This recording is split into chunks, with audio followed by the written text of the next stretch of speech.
దేవుడికి మహిమ కలుగును గాక. అందరూ బాగున్నారు కదండి. దేవుడు మిమ్మల్ని మీ కుటుంబాలను దీవించును గాక. ఆమేన్. ఈ అనుదిన వాగ్దానం మీ జీవితాల్లో గొప్ప కార్యాలు జరిగిస్తుందని నమ్మి విశ్వసించి ప్రతిరోజు కూడా దేవుడు వాక్యముతోటి మీ ముందుకు రావడానికి దేవుడు కృప చూపించున్నాడు. సంవత్సరంలో 365 రోజులు కూడా దేవుడు ప్రతిరోజు కూడా భయపడకని చెప్పి మనల్ని బలపరుస్తున్నాడు.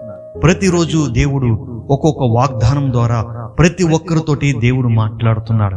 మరి ఈరోజు మనతో మాట్లాడే ఆ దేవుడి యొక్క వాగ్దానం చూడండి. కీర్తన గ్రంథము 22వ కీర్తన 24వ వచనము చదువుకుందాం. ఆయన బాధపడు వాని బాధను తృణీకరింపలేదు, దాన్ని చూచి ఆయన అసహ్యపడలేదు. అతనికి తన ముఖము దాచలేదు, వాడు ఆయనకు మొరపెట్టగా ఆయన ఆలకించెను. దేవుడి స్తోత్రం, హల్లెలూయా. ఆ దేవుడు తప్ప ఈ లోకములో ఎవరు కూడా మన బాధను చూచి ఎవరు ఆదరించరు. ఎన్నో బాధలు మనల్ని వెంటాడుతూ ఉంటాయి.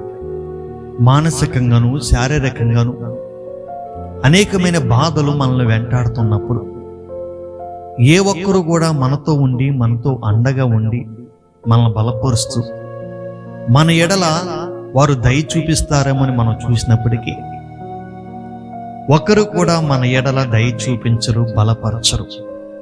పైగా మన బాధని పెట్టి ఇంకా మనల్ని బాధపరుస్తూ ఉంటారు.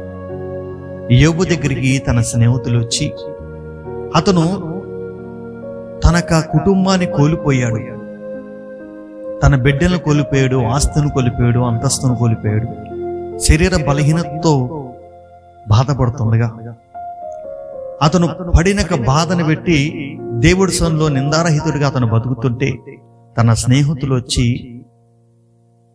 అనేకమైన మాటల చేత అతన్ని బాధించారు. పుండి మీద కారం జల్లినట్లుగా ఇంకా బాధని రెట్టింపు చేశారు, కానీ తక్కువ మాత్రము చేయలేదు. ఈ లోకములో నీ విషయంలో అనేక మంది అనేక విధాలుగా నిన్ను బాధ పెడుతున్నారేమో. ఈ మనుషులందరూ కూడా నీ బాధను చూచి హేళన పరుస్తున్నారేమో, అసహ్యపడుతున్నారేమో, లేకపోతే తృణీకరింపబడుతున్నావేమో. నువ్వు బాధపడుతుంటే వారు సంతోషిస్తున్నారేమో. ఈ లోకములో మనుషులు అలాగే చేస్తారు, కానీ మన యేసయ్య అలా చేయడని. ఆయన ఏమంటున్నాడంటే, ఆయన బాధపడు వారి బాధను తృణీకరింపలేదంట. ఒక బాధతో నువ్వు యేసయ్య చెంతకు వచ్చినప్పుడు మనుషులు తృణీకరిస్తారేమో కానీ నా యేసయ్య నీ బాధను అర్థం చేసుకుంటా. నువ్వు ఎలాంటి బాధలో ఉన్నావో ఆ బాధ అంతా దేవుడు చూస్తున్నాడు. కాబట్టి ఆయన మొదట నిన్ను తృణీకరింప చేయడు.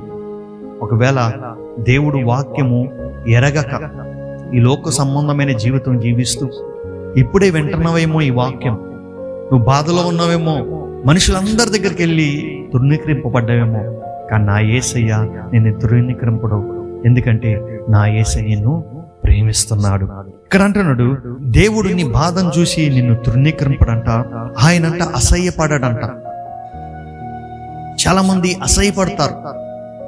యోబు భార్య అయితే ఇతని కలిగిన బలహీనతను పెట్టి అసహ్యపడి, ఎందుకు నువ్వు బ్రతుకుతున్నావు, దేవుని దూషించి నువ్వు చనిపోవని దూషించి అతని దగ్గర నుండి వెళ్ళిపోయింది. కానీ యోబుని దేవుడు విడిచిపెట్టలేదండి. యోబుని ఎంతగానో దేవుడు ప్రేమించాడు. అతనికి తన ముఖము దాచలేదంట. ఆయన ప్రత్యక్షపరుచుకుంటాడు. చాలా మొహం చాటేస్తారు. అమ్మో ఈయన వస్తుందేంటి, ఈయన వస్తున్నాడండి, ఈయన వస్తే మన దగ్గర డబ్బులు అడుగుతాడేమో, లేకపోతే ఇంకేదేదో అడుగుతాడేమో అని ఏం చేస్తారంటే, మనం సహాయం కోసం వెళ్తా ఉంటే ముఖం చాటేసి తిరుగుతూ ఉంటారు. మన బాధను వారు చూడరు, పైగా ముఖం చాటేసి వాళ్ళు తిరుగుతూ ఉంటారు. ఇక్కడ అంటున్నాడు, మనమంట ఆయనకు మొరపెడితే వాడు ఆయనకు మొరపెట్టగా ఆయన ఆలకిస్తాడంట. ఎంత మంచి దేవుడండి. నిన్ను చూసి ముఖం చాటేసిన ప్రజల దగ్గరికి నువ్వు వెళ్ళకు. నీ బాధను చూసి నిన్ను తృణీకరించిన ఆ ప్రజల దగ్గరికి వెళ్ళకు. అది నీ బంధువులైనా, నీ స్నేహితులైనా, రక్త సంబంధులైన. నీ బాధని తృణీకరింపలేని యేసయ్య దగ్గరికి రా. నిన్ను చూచి ముఖం తిప్పుకోలేని యేసయ్య దగ్గరికి రా. యేసయ్య నిన్ను ప్రేమిస్తాడు. ఏమాత్రం నిన్ను చూసి ముఖం తిప్పుకోడు. నిన్ను ప్రేమిస్తున్నారు కాబట్టి ఆయన నీ మొర వింటాడు. ఆయన నీ ప్రార్థన ఆలకిస్తాడు. నీ సమస్త బాధలోంచి, సమస్త కీడులోంచి దేవుడు నిన్ను తప్పిస్తాడు. మరి అలాంటి వాగ్దానం ఈరోజు దేవుడు నీతో మాట్లాడుతున్నాడు. ప్రియ సహోదరి సహోదరులారా, నీ బాధలు పెట్టి నువ్వు బాధపడకు. నీ బాధలు యేసయ్య దగ్గర నువ్వు చెప్పుకుంటే దేవుడు ఖచ్చితంగా నీ ప్రార్థన ఆలకిస్తాడు. దేవుడి మాటలు దీవించునుగాక. ఆమేన్. చిన్న ప్రార్థన చేసుకుందామా? మహాపరిశుద్ధుడగు తండ్రి, మహోన్నతుడా, నీ నామానికి మహిమ, ఘనత, ప్రభావం చెల్లించబడునుగాక.